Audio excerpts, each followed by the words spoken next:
I think doughy things are an abomination, and I would starve to death before I ate Kentucky Fried Chicken. I know no white man on earth ever fried chicken. Do y'all recognize that swagger? It's none other than Nikki Giovanni from her 2020 collection called Make Me Rain. Nikki Giovanni started publishing poetry books in 1968, and she passed away in 2024. So this wasn't her final book, but one of the last books she wrote. In Make Me Rain, there is poetry and prose.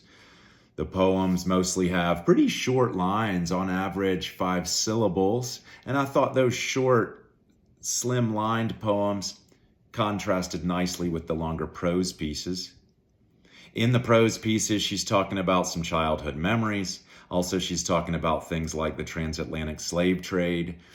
And when she's talking about, say, the slave trade, one of her great gifts is to use her imagination and her ability to create scenes as a poet and to really give us these details. For example, she talks about on the slave ship how the vibe would shift, say, from day 1 to day 10.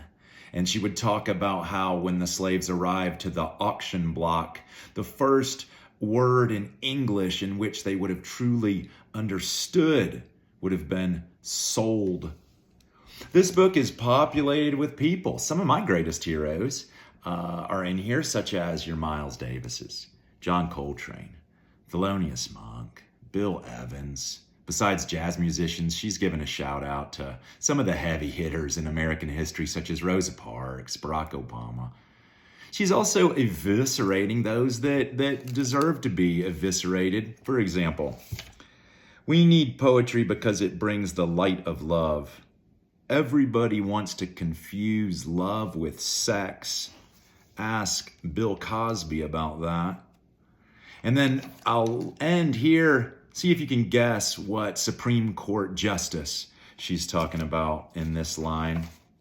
As if Yale University wasn't turning out right-wing predators who drink too much beer and don't remember what they did to whom.